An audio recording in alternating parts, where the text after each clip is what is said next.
Hello, Virtual Doll Convention. We are here in the repair room with Stanley Strawn. Hey, Stanley. Hey, how you doing? I'm doing good. How are you?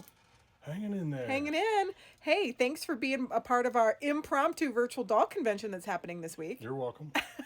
We sure appreciate it. So you do a lot of our repair and you do a lot of wonderful work. Can you tell us about what's happening with this sweet little guy and what you plan to do? Okay, we're going to try to reglue his head. Yeah, unfortunate. So he fell and he broke, so we got most of the pieces. So my initial idea was, okay, I'm going to reglue a composition doll's head. And I was going to use wood glue, which is what you would use for a compo head because it's basically a wood product. But as I looked closer at it, I said, wait a minute, this isn't compo. Let's look inside. This is some type of a resin, like a hard plastic, hard rubber resin. You know, companies have their own formulas of who knows what the material is. It looks like a cross between a clay and a rubber or a plastic. It's some type of resin. Let's just leave it there. So my choice then would not be to use wood glue, would be epoxy. And I don't know if many of you have used two-part epoxies. They usually come, they look like this. You usually have to break off the lid, which I've already done. And they come with this little mixer, which is usually jammed right up in here. And if you're trying to get the glue out and you haven't taken out this little mixer, Can't move it. Yeah, you have to like pop it out. And they usually give you a little spot right here to mix. But before you do that, you usually want to have a game plan because things can happen. So this is a pretty easy one right there, right? Right. However, It's already been a couple pieces. It looks like you glued it. yeah, however, this piece arched over like that. So if I had put just this piece without piece number one on there, because number one has to go on first, otherwise I might not have been able to fit it It would have fallen over. jammed in there. If this other big piece had been in there, I might not have been able to jam that in because of the angles of the way things break. And it would have had that overarching area.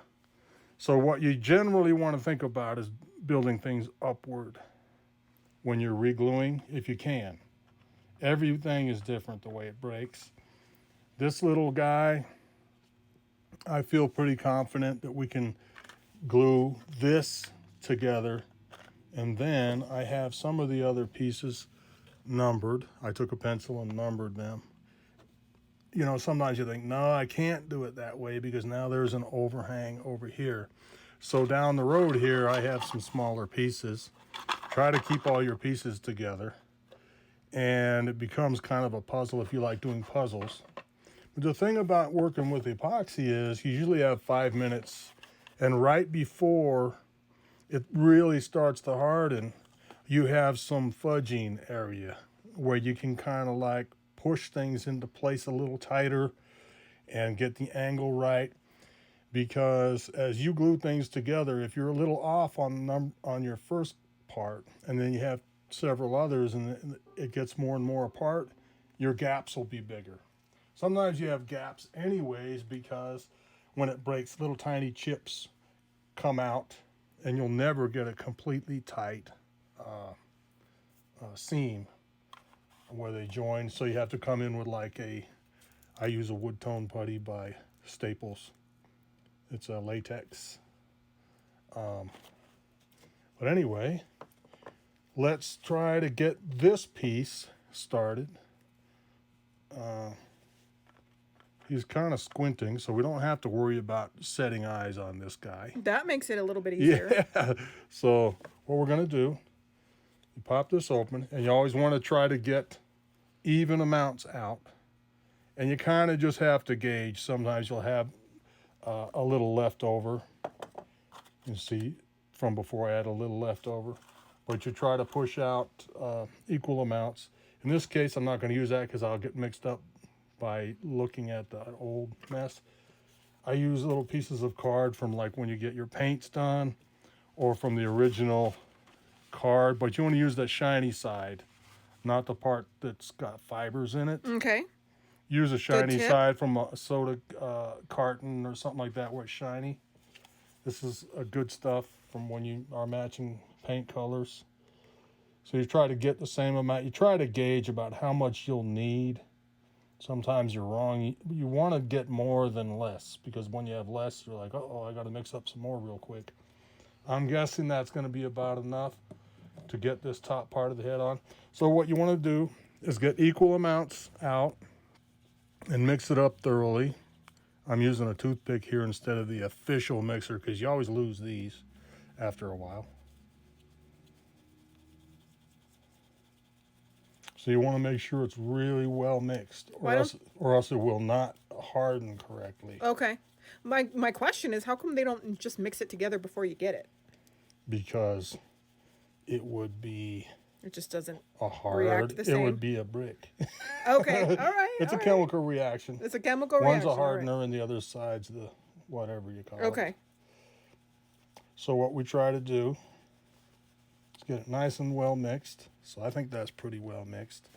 Then you come along, and the bottom part, you try to get a nice, not too thick, you try to get a nice even coat all the way along where you're going to glue. And if you have a little that pushes out, that's okay. You can usually get it with an X-Acto knife carefully when it spills out. Sometimes you look, is that all I needed? Yeah, that's all I needed right there. See, I mixed up way too much this time. I overestimated. But that's okay. So what we're going to do is we're going to come straight down. You see how a little's pressing out? That's okay, don't worry about it. And sometimes it's better just to wait for it to dry. And then you can get it with an X-Acto knife. Sometimes you can come in and get it with, but see what happens when you try to get the excess like this? Sometimes it smears around. Mm-hmm. But I'm getting it pretty good like this. So in this case, yeah, okay, I'll get it with this. So what are the materials? Is there any other kind of dolls that this would work on? I've used epoxy on porcelain. So people have a hard time with porcelain, getting anything to stick. Plastics. There are metal epoxies if you ever have to deal with a tin doll. You're going to use epoxy on wood if you ran out of wood glue. You know what I mean? But wood glue really won't work on non-porous things like porcelain or plastic. Now this epoxy does have a little smell to it, but you get used to it. See, I have a little drip over there. But what you do while you're kind of don't just walk away, because sometimes it can shift out of position. So you keep coming around and you keep looking at it a little bit. You add a little bit of pressure, but don't push too much, because sometimes then everything will like collapse and slip off. But right now, I think we have a pretty good thing. I'm seeing a little more oozing out right here. I'm just getting it as we go. I'm trying to keep a little bit of pressure on there. Right now I'm using gravity. Instead of going like this where it'll fall off, you use gravity to help you. Right. Right? A lot of it's common sense.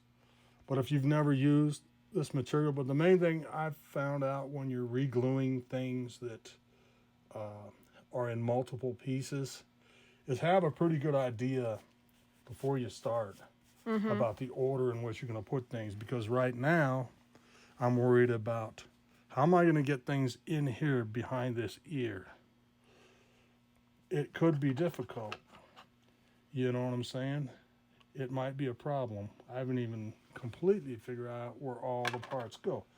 But I have 1 and 2 on there. Here's number 3. So I think number 3 has to go in next. Number 3 actually goes right there. So if you like puzzles, but as you can see right where the ear is? Yep, there's a little hole. There's a hole. That's going to have to be filled with some filler later. Apparently, when this thing crashed, the pieces went everywhere. A piece went out of there. It happens, guys, but if this ever happens to you, we're giving you some really good tips and ideas but because of the angle of the way it broke, I think that has to go in before this, even though it's harder to get it in. but I think I'll still be able to get this in. And sometimes you almost have to do it at the same time and while the epoxy's setting up so that you can kind of finagle it. But then what can happen is you'll push and a piece will fall down inside and you'll go, ah. Yep, that's the worst. It's kind of, well, see, it's starting to set up. So I want to, as it gets closer to setting, and a lot of times I can tell when the epoxy is really starting to set up. See that? Mm-hmm. I Yeah. don't have much time left because that epoxy is sticking right to the toothpick. You know, and you can kind of press and make sure your lines are as close together. But you, like I said, you don't want to put too much pressure. I have a problem with putting too much pressure on things sometimes. Just big hands and stuff, but... So we're going to let this set, and then we're going to come back for the next step and see your progress. Yeah. I may have totally messed up, but I don't think so. And, yeah, we'll do a time lapse. And as this guy comes together, maybe you people will fall in love with him. Oh, if he's adorable. anybody knows what his name is, let us know because You we're know, not we sure. had some. No, we had some earlier in the year, but I'm spacing right now. But I know our friend Melissa Turner will tell us. Yeah. All right, we'll be he's back. A character. We'll be back. Thank you, Stanley. You're welcome. All right, so we are back for step 2, everybody. And I looked up the dolls because I could not think of it. And this is This is from the Jean Carr series by Hoffman. And this sweet little guy was sculpted by Bernard Leipfert. And he's very early. He's around circa 1915. So a very early doll by Hoffman. Okay, so what have we done so far, Stan? So we had that. All right. Now I've added this piece, and you can see there is a gap we're going to have to deal with. So the next step is to drop this piece in. And I've discovered there's going to be... But see, that's why you want to kind of get things together while still a little loose, and you can fool with it a little bit. We are going to have a gap right there, though. Look. See, that's all tight there. See that? So a sliver must have came out right there. It's okay. Even if we don't fill in the gaps, I am just happy to have saved this little guy and bring his life back. So he's already so much better. So what I'm going to do is mix up a little bit more of this. We're going to drop it in there, and we're going to press on it till we get to the place where we... See, it came out unevenly there, too much. That's the problem with a lot of these epoxy tubes. It doesn't come out evenly, so now I have to make it where it's even. You make 2 little piles when you know you've had it squirt out unevenly. See, there's my good pile. See, that's from the one side. There was too much.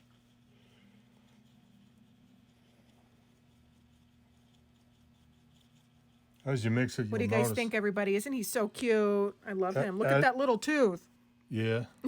As you mix it, this stuff will start to smell more, too. You can ventilate. I don't know how. It doesn't really bug me because it smells like repair. Yeah. It smells like work's being done. So But it is good to have good ventilation, everybody. So once again, I'm going to put it on the part on the inside where that piece is going to drop down. Like I said before, and you want to see, where am I putting it? Am I putting too much? No, I need a little more. It needs to go up in here, pretty much.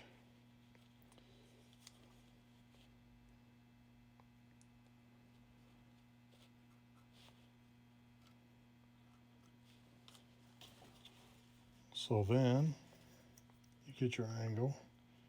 It slides right in there.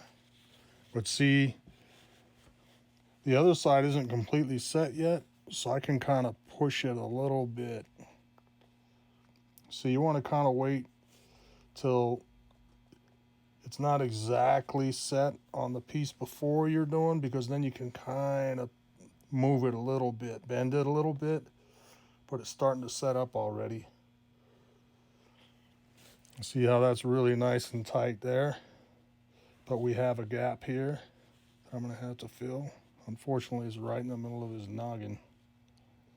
Right in the middle of his face. Sweet guy. But you can see where I'm putting a little pressure to where I think everything joins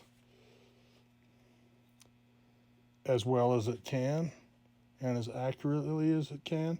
Sometimes I'll come in and I'll use a piece of rubber band to help me stabilize things. But a lot of times when you use a rubber band with this, it pushes stuff out of joint. It pushes it out of place because there's too much pressure. This is an old rubber band, so it's not too much pressure, but it's just helping me a little bit here as I fine tune the way it all comes together. I'm going to get another one of these and continue to dab up the extra. There's a gap right there, so I don't care that there's extra down in that hole. It's almost acting as a filler right now. But I need a new one of these because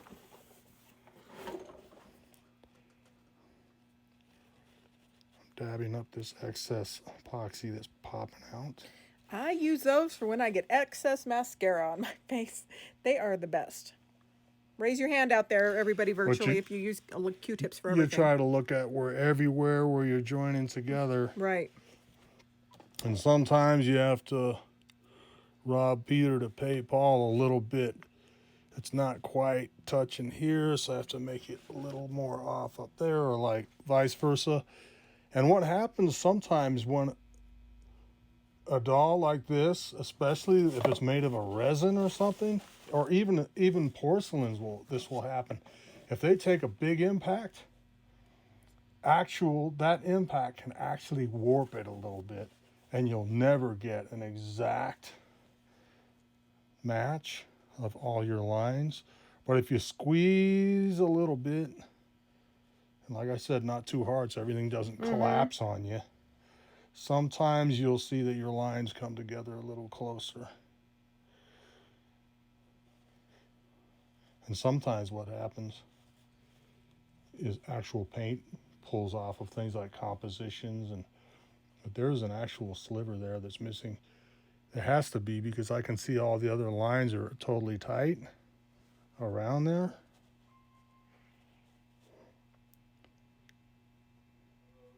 And we're going to leave room for the top. And the reason I know this is going to be okay is because of the angle. If I put it in right, once we get to this piece, it's because of the angle of the brakes.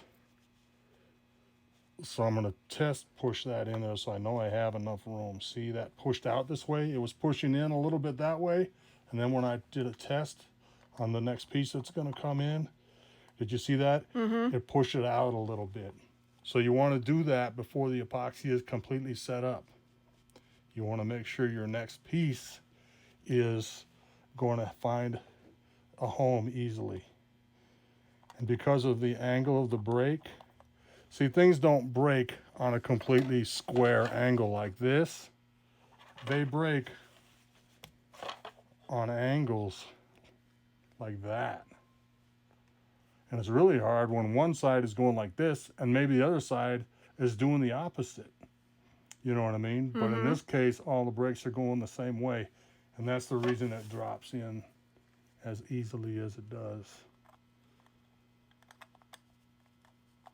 But I've made sure before this epoxy has set up on this face piece right here that the next piece will drop down easily.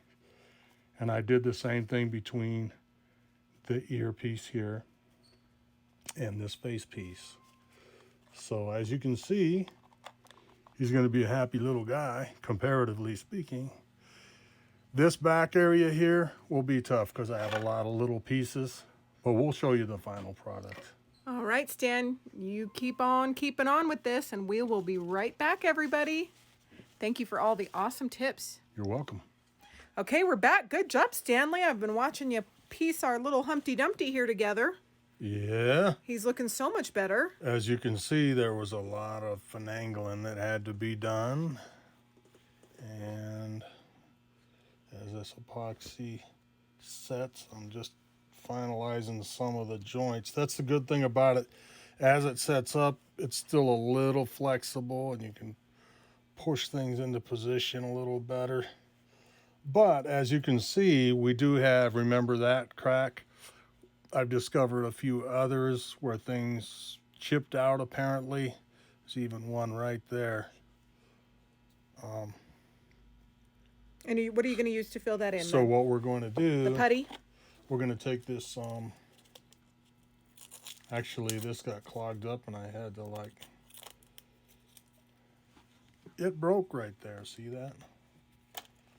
Anyways, this is a acrylic putty. This top is broken. Normally you'd push it out of there, but it's a white acrylic. So I'm getting some up here. It's kind of like the consistency of toothpaste. And this is what I use. It's some kind of a device. So I get a little bit and I find my spots where we need some filling. See that little paper towel. There was actually black paint in there. See how that eye, and I noticed that black paint chipped out. It was loose when I was doing it. It just fell off like a flake. So we're going to fill that in right there where that ear is.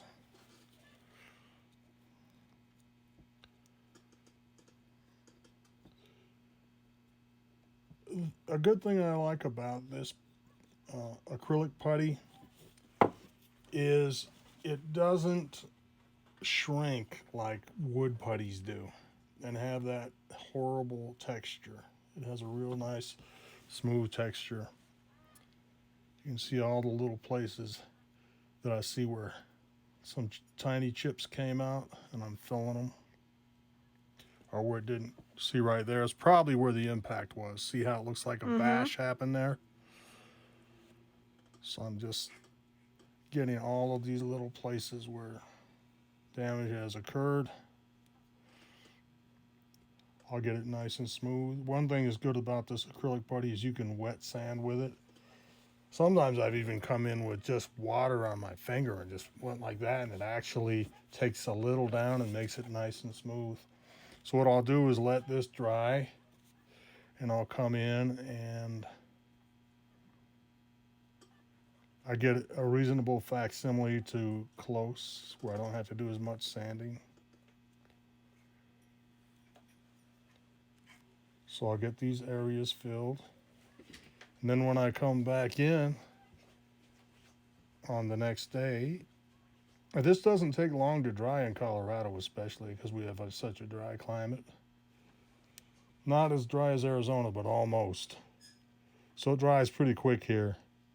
And then you can just wet sand it, or if you don't know what wet sanding is, when you use a little water and you use a fine sandpaper to get the final smooth thing.